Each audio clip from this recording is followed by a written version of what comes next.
Hi friends, this is Vipin Bhardwaj and we are studying the chapter Resources and Development. So friends, earlier we had completed first and second module of this chapter and today we are going to start the third module of the chapter Resources and Development. So let's start our journey. So friends, we are starting from the land use pattern in India.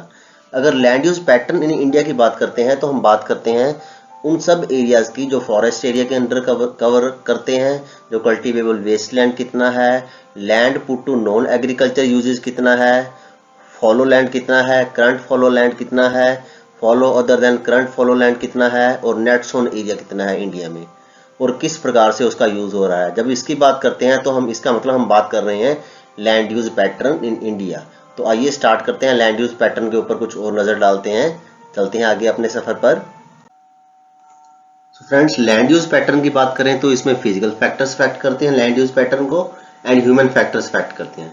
Physical factors like climate, soil types and topography and human factors कौन से हैं like population density, technological capability and culture and traditions. Friends, India की बात करें तो total geographical area India का है 3.28 million square kilometre and land use data जो है वो हमारे पास सिर्फ 93% का ही अवेलेबल है। क्यों? क्योंकि नॉर्थ ईस्टर्न स्टेट्स हमारे पास डेटा इनका नहीं है, सिर्फ असम का है और वो एरिया जो चाइना और जम्मू एंड कश्मीर का वो एरिया जो चाइना के द्वारा ऑक्युपाइड है या पाकिस्तान के द्वारा ऑक्युपाइड है, वहां का भी सर्वे अभी नहीं हुआ है। तो friends, land use pattern India की बात करें तो परमानेंट पास्चर जो है हमारा वो धीरे धीरे कम होता जा रहा है और ऐसे में हमारी ह्यूज कैटल पॉपुलेशन जो है उसको फीड करना हमारे लिए बहुत मुश्किल होता जा रहा है और इसके कॉन्सिक्वेंसेस भी काफी खतरनाक होते जा रहे हैं। और other than current follow land की बात करें तो ये भी हमारी पुअर क्वालिटी का है और इसकी कल्टीवेशन कॉस्ट भी धीरे धीरे हाई होती जा रही है। And friends, these lands are cultivated once और twice in about 2 to 3 years के लिए ये इसकी कल्टीवेशन जो है वंस और ट्वाइस होती है। And friends, if these are included in net zone area, the percentage of net zone area in India will come about 54% of the total reporting area. हम बात कर रहे हैं लैंड यूज पैटर्न की। The pattern of net sown area varies greatly from one state to another. कुछ state ऐसे हैं दोस्तों वहां पे नेट जोन एरिया बहुत ज्यादा है, कुछ स्टेट्स ऐसे हैं जहां पर 10% से भी कम है। For example, it is over 80% of the total area in Punjab and Haryana and less than 10% in Arunachal Pradesh, Mizoram, Manipur, Andaman and Nicobar. In states के अंदर 10% से भी कम है नेट जोन एरिया और दूसरी तरफ पंजाब और हरियाणा जैसे स्टेट हैं जहां पर नेट जोन एरिया 80% या उससे भी ज्यादा है। फॉरेस्ट एरिया की बात करें तो forest area in the country is far lower than the desired 33% of the geographical area as it was outlined in the national forest policy. और ये नेशनल फॉरेस्ट पॉलिसी कब बनी थी? 1950। तो नेशनल फॉरेस्ट पॉलिसी के अंदर इस बात पे जोर दिया गया कि हमने अपने ज्योग्राफिकल एरिया को इंप्रूव करना है and it was considered essential for the maintenance of the ecological balance also. The livelihood of millions of people who live on the fringes of this forest depends upon it. In forest के किनारों पर, इन forest के आसपास के area के अंदर millions of people रहते हैं जो कि इन फॉरेस्ट के ऊपर ही डिपेंडेंट हैं। And friends, a part of the land is termed as wasteland and land put to other non-agricultural uses. Wasteland की बात करें तो wasteland includes rocky, arid and desert areas and land put to other non-agricultural uses includes settlements, roads, railways, industry, etc. तो ये हमने बात की wasteland की। ये हमने यहां पर बात की नॉन एग्रीकल्चरल यूजेस वाले वेस्टलैंड की। And continuous uses of land over a long period of time without taking appropriate measures to conserve and manage it has resulted in land degradation. क्योंकि हमारे पास जो लैंड अवेलेबल है दोस्तों उस पर हम कल्टीवेशन बार बार करते रहते हैं तो लैंड की फर्टिलिटी कम होती जाती है और इसके अलावा और बहुत सारे रीजन होते हैं जिसके कारण लैंड डिग्रेड होने लगता है, जिसके कारण अर्थ की अपर लेयर अपनी फर्टिलिटी धीरे धीरे खोने लगती है। This in turn has serious repercussion on society and the environment.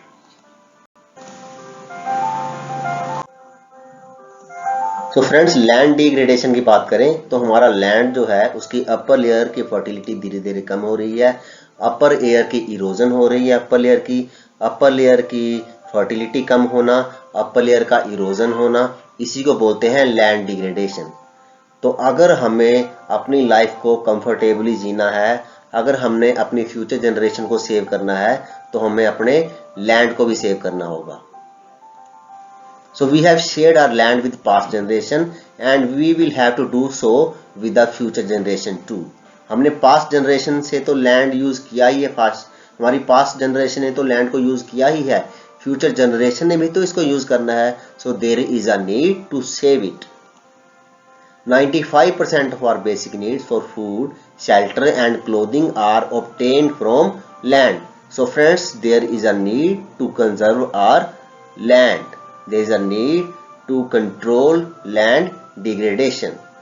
And human activities की बात करें तो human activities have not only brought about degradation of land but also aggravated the pace of natural forces to cause damage to land. So this is a serious problem for us. And some human activities such as deforestation, overgrazing, mining and quarrying too have contributed significantly in the land degradation.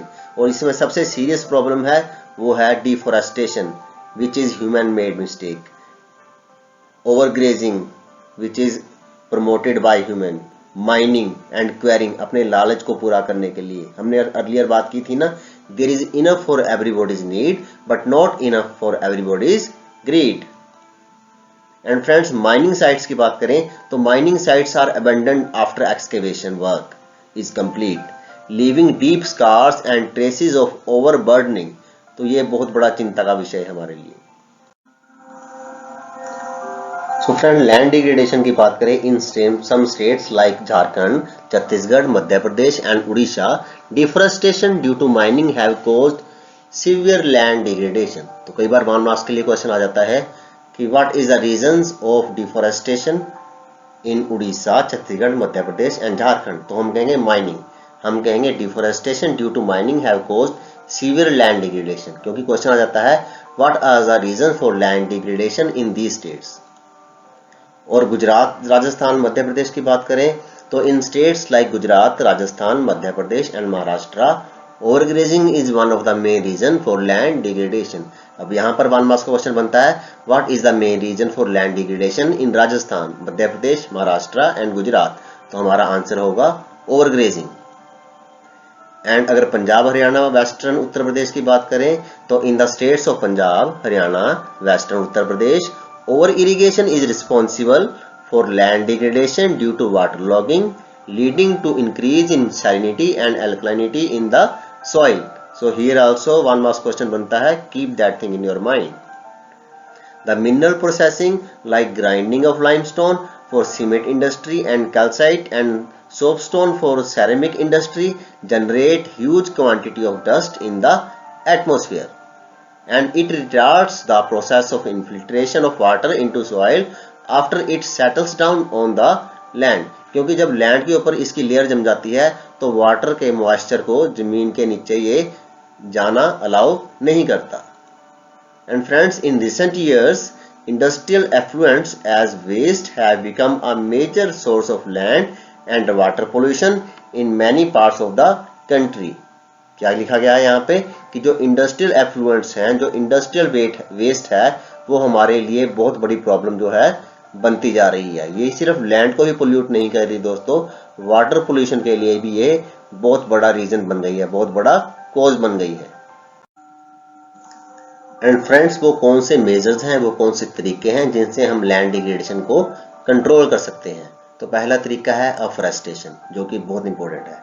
So afforestation and proper management of grazing can help to some extent. पहला step तो हमें ये उठाना होगा कि over grazing को control करना होगा, इसकी प्रॉपर मैनेजमेंट करनी होगी और अफॉरेस्टेशन प्रोसेस को बढ़ाना होगा। और दूसरा स्टेप हमारा होना चाहिए शेल्टर बेल्ट्स लगानी हर एक एरियाज के अंदर। कंट्रोल ऑन ओवरग्रेजिंग करना, stabilisation of sand dunes by growing thorny bushes in arid areas. ये कुछ मेथड्स हैं हमारे जो एरिड एरियाज के अंदर लैंड डिग्रेडेशन को कंट्रोल कर सकते हैं। सो एरिड एरियाज के अंदर लैंड डिग्रेडेशन को कंट्रोल करने के तरीके कौन कौन से हैं, ये 1 मार्क्स का क्वेश्चन आ सकता है। तो आपका आंसर होगा shelter belt, control on overgrazing, cultivating thorny bushes. And friends, proper management of wasteland, control of mining activities, proper discharge and disposal of industrial effluents or waste after treatment can reduce land degradation and water degradation in industrial and suburban areas। तो question यहाँ पे बनता है कि industrial and सब urban areas के अंदर water degradation और लैंड डिग्रेडेशन को रोकने के लिए आप क्या एफर्ट करोगे। तो आपका पहला स्टेप होगा ट्रीटमेंट प्लांट्स, दूसरा स्टेप होगा प्रॉपर मैनेजमेंट ऑफ वेस्टलैंड, तीसरा स्टेप होगा कंट्रोल ऑफ माइनिंग एक्टिविटी, चौथा स्टेप होगा proper discharge and disposal of industrial waste. तो ये आपका आंसर होगा 3 नंबर के लिए। ये जो लास्ट पॉइंट है ये इवन 3 नंबर के लिए भी आपको एग्जाम में आ सकता है। So be very careful. So friends, how soil is a great resource for us. Soil is a great resource for us because soil is the most important renewable natural resource. इसको बार बार हम renewable बना सकते हैं, renew कर सकते हैं, बार बार इसका हम यूज कर सकते हैं। एक बार इसकी इनफर्टिलिटी हो जाए, एक बार फर्टिलिटी खत्म हो जाए, फिर भी हम अपने एफर्ट से इसकी फर्टिलिटी बढ़ाकर इसको दोबारा यूज कर सकते हैं। And friends, it is the medium of plant growth and supports different types of living organism on the earth. So this is a great resource. So this is a potential resource for the human being. It is a living system and it takes millions of years to form soil up to a few centimeters in depth. And friends, various forces of nature such as change in temperature, actions of running water, wind and glaciers, activities of decomposers, etc. contribute to the formation of soil. तो formation जो soil की formation है उसमें ये सारे steps जो हैं, सारे जो ऊपर डिस्कस किए गए हैं, जैसे change in temperature, action of running water, wind and glaciers, activities of decomposers, इन सब की हेल्प से ही सॉइल की फॉर्मेशन होती है दोस्तों। सो इसलिए सॉइल को बचाना बहुत जरूरी है। Chemical and organic changes which take place in the soil are equally important. And friends, soil also consist of organic and inorganic materials on the basis of the factors responsible for soil formation, color, thickness, texture, age, chemical and physical properties, soil of India are classified in different types। वो आगे के slide में, आगे के इस video के part में हम उन डिफरेंट टाइप्स ऑफ सॉइल को भी डिस्कस करेंगे। And friends, relief, parent rock और bedrock, climate, vegetation and other forms of life and times are important factors in the formation of soil। तो formation of soil में other important factors कौन कौन से हैं जो कि इंपॉर्टेंट हैं, वो हैं bedrock, climate, vegetation and other forms of life and time. तो ये पॉइंट भी नोट कर लीजिए, कई बार 1 नंबर के लिए ये पॉइंट भी आ जाता है। सॉइल प्रोफाइल की बात करें दोस्तों, तो इसमें लेयर्स की बात करते हैं हम। Topsoil, the upper soil layer, subsoil, weather rocks and sand and silt clay यहाँ पर पाई जाती है, इसकी सेकंड जो है लेयर। थर्ड लेयर की बात करें तो यहाँ पे substratum weathered parent rock material पाया जाता है, और इसकी सबसे नीचे वाली लेयर में हम देख रहे हैं unweathered parent and bed rock. इन सब से ही सॉइल का प्रोफाइल बनता है फ्रेंड्स। और सॉइल की क्लासिफिकेशन की बात करें दोस्तों, तो इसको टेस्ट के आधार पे, टेक्सचर के आधार पे इसको डिफरेंट पार्ट में बांट सकते हैं। India has varied leaf features, landforms, climate lambs and vegetation types. तो these have contributed in the development of various types of soil। तो जहां पर माउंटेनस एरिया होगा वहां डिफरेंट टाइप्स की सॉइल होगी, डिफरेंट टाइप के लैंडफॉर्म में डिफरेंट टाइप की सॉइल होगी, डिफरेंट टाइप्स की वेजिटेशन जहां पाई जाएगी वहां की सॉइल भी डिफरेंट होगी। डिफरेंट रिलीफ फीचर जो हैं सॉइल की क्वालिटी को इंश्योर करते हैं। एंड फ्रेंड्स, अगर क्लासिफिकेशन की बात करें सॉइल की, तो इसको डिफरेंट टाइप्स में बांटा गया है। Alluvial soil, black soil, red and yellow soils, laterite soils, arid soils, arid soil के बाद फॉरेस्ट सॉइल। सबसे पहले बात करते हैं दोस्तों एल्यूवियल सॉइल्स की। क्या फीचर्स हैं एल्यूवियल सॉइल की, क्या होती है एल्यूवियल सॉइल्स, क्या इसकी इंपॉर्टेंस है, क्या इसकी क्वालिटीज हैं, आइए उसके बारे में बात करते हैं friends.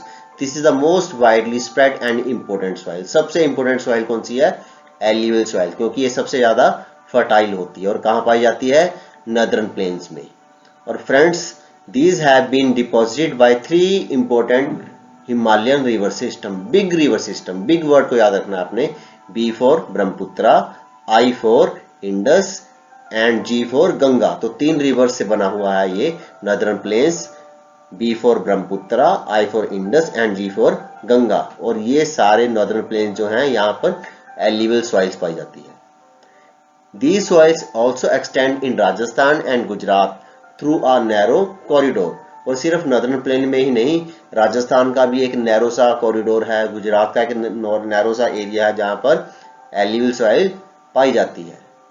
And friends alluvial soil is also found in the eastern coastal planes, particularly in the deltas of Mahanadi, Godavari, Krishna and Kaveri reverse. तो इन एरियाज के अंदर भी एल्यूवियल सॉइल पाई जाती है।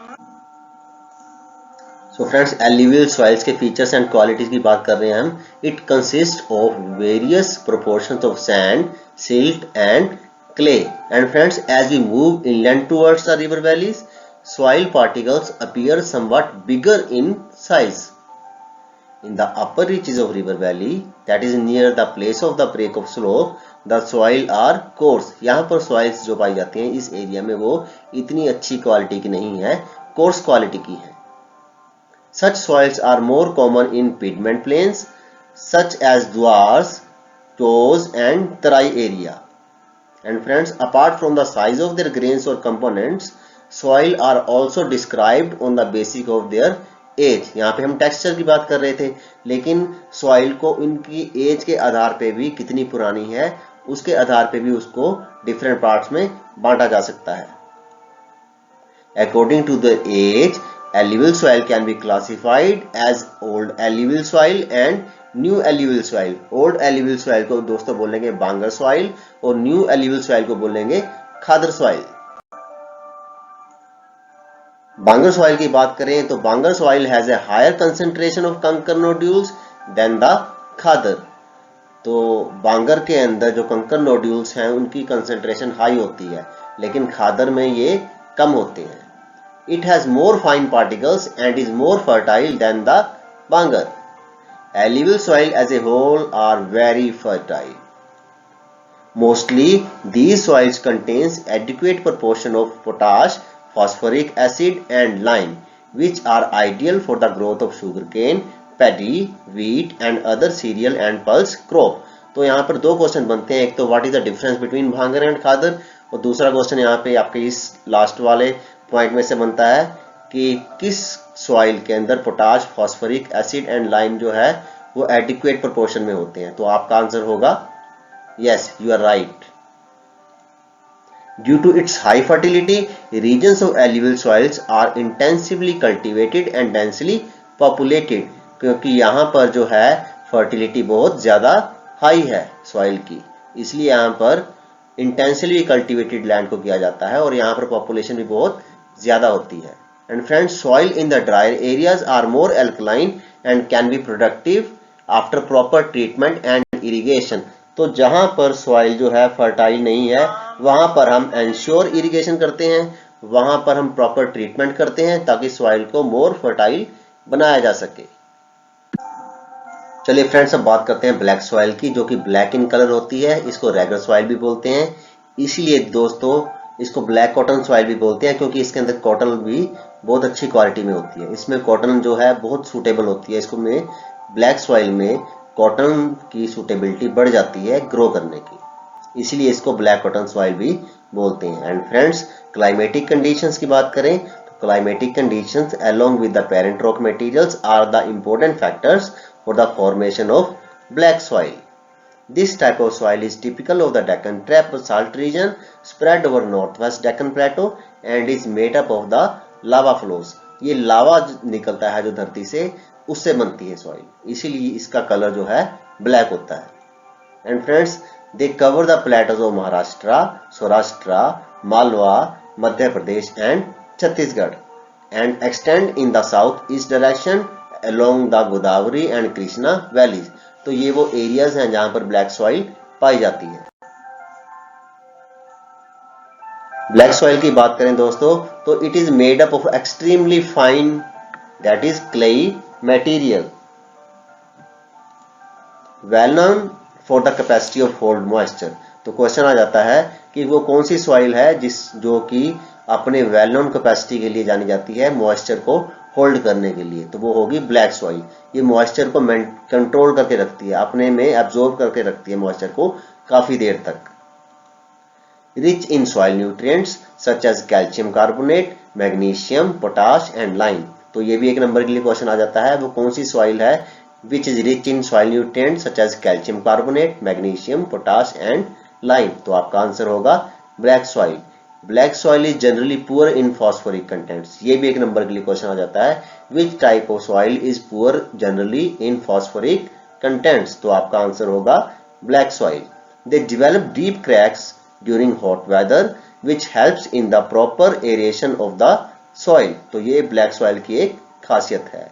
And friends, these soils are sticky when wet and difficult to work on unless tilled immediately after the first shower or during the pre-monsoon period। क्योंकि hard होती है तो मानसून में ये नरम हो जाती है क्योंकि ये मॉइस्चर को एब्जॉर्ब कर लेती है और ये कल्टीवेशन के सुटेबल हो जाती है। And friends, red and yellow soil की बात करते हैं।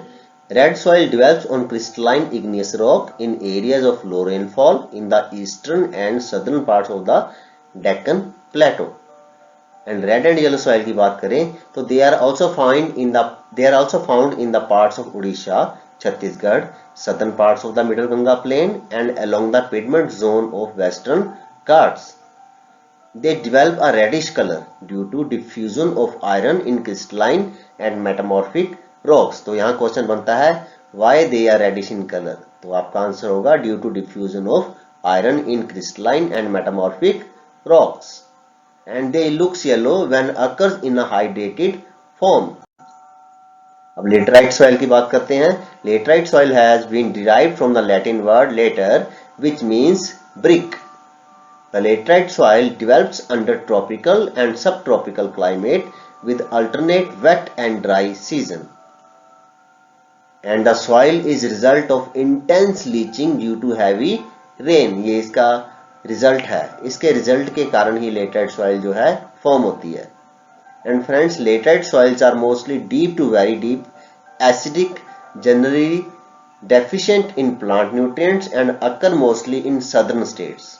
कहां पर पाई जाती है? सदर्न स्टेट्स में, Western Ghats regions of Maharashtra, Orissa and some parts of West Bengal में भी पाई जाती है और नॉर्थ ईस्टर्न रीजन्स में भी ये पाई जाती है। कौन सी soil? Laterite soil. And friends, where these soil support deciduous and evergreen forest, it is humus rich but under sparse vegetation and in semi-arid environment they are found।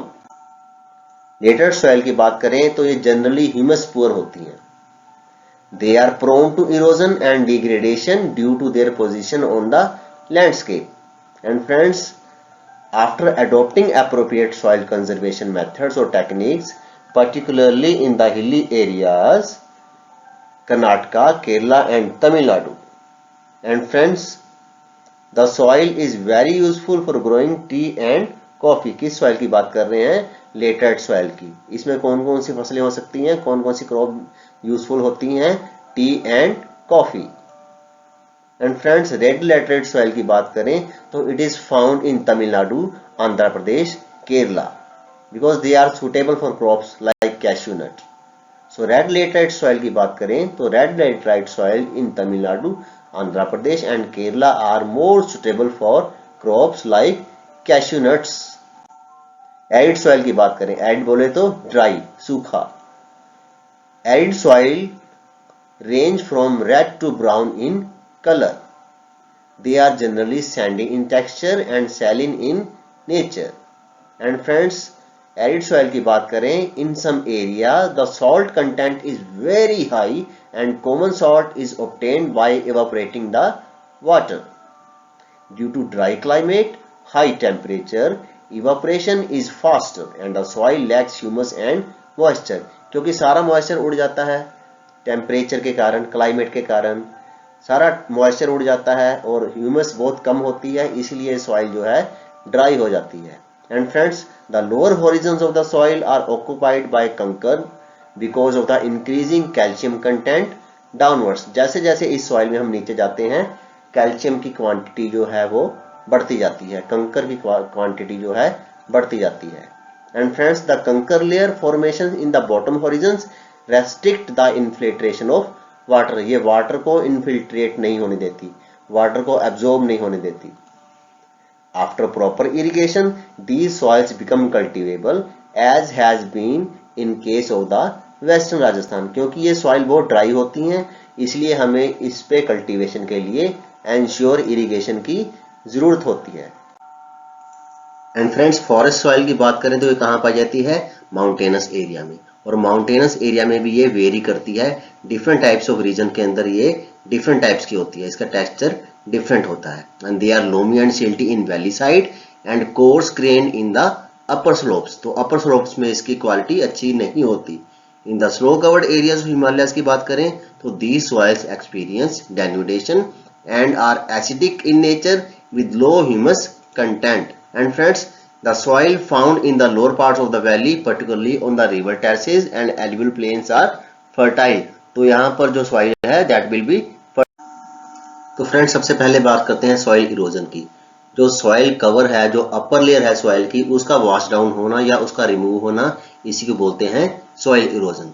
और ये जो प्रोसेस है सॉइल का फॉर्मेशन का और soil का erosion का, ये दोनों इकट्ठे चलते हैं और इसमें बैलेंस बना रहता है। और गड़बड़ कब आती है? जब ह्यूमन एक्टिविटीज इसमें इंटरफेरेंस करती हैं, जैसे माइनिंग, जैसे ओवरग्रेजिंग, जैसे डिफॉरेस्टेशन। वाइल नेचुरल फोर्सेस की बात करें, wind, glacier, water also lead to soil erosion. And friends, running water also responsible for this, for the soil erosion. The land become unfit for cultivation and that is known as bad land. And friends, in the Chambal Basin, such lands are called ravines. Sometimes water flows as a sheet over large area down a slope, और इसको क्या बोलते हैं? इसको बोलते हैं sheet erosion। बात करते हैं wind erosion की। So friends, when winds blow loose soil or flat or sloping land, this is known as wind erosion, क्योंकि यहाँ पर soil की upper layer को wind के द्वारा erode किया जाता है। And friends, soil erosion is also caused due to defective methods of farming. Plowing in a wrong way, that is up and down the slope, form channels for the quick flow of water leading to soil erosion. Plowing along the contour lines can decelerate the flow of water down the slopes, and this is called contour plowing. And steps can be cut out on the slopes, making terrace. This is called terrace farming, and terrace cultivation restricts erosion on the slopy area. Western and central Himalayas have well developed terrace farming. तो this question can also come कि mountainous area में soil erosion को रोकने के लिए कौन कौन से एफर्ट्स उठाए जाते हैं। तो फ्रेंड्स, विंड इरोजन की बात कर रहे हैं। Large fields can be divided into strips. Strips of grass are left to grow between the crops. This breaks up the force of the wind, और this method is known as strip cropping. यहाँ पे हम wind erosion को रोकने की बात कर रहे हैं। And planting lines of trees to create shelters also work in a similar way. Rows of such trees are called shelter belts. And friends, these shelter belts have contributed significantly to the stabilization of sand dunes and in stabilizing the desert in western India. तो यहाँ पे हमने बात की wind erosion की। तो दोस्तों, ये मॉड्यूल भी हमारा यहाँ पर फिनिश होता है। इस तरीके से हमारा ये चैप्टर 3 मॉड्यूल्स के अंदर फिनिश हुआ है, और अगले मॉड्यूल में हम इस चैप्टर के मैप्स को कवर करेंगे। तो तब तक के लिए शब्बा खैर, गॉड ब्लेस यू। वीडियो अगर पसंद आई हो तो चैनल को सब्सक्राइब और वीडियो को लाइक करना मत भूलिएगा। God bless you. मिलते हैं एक छोटे से ब्रेक के बाद।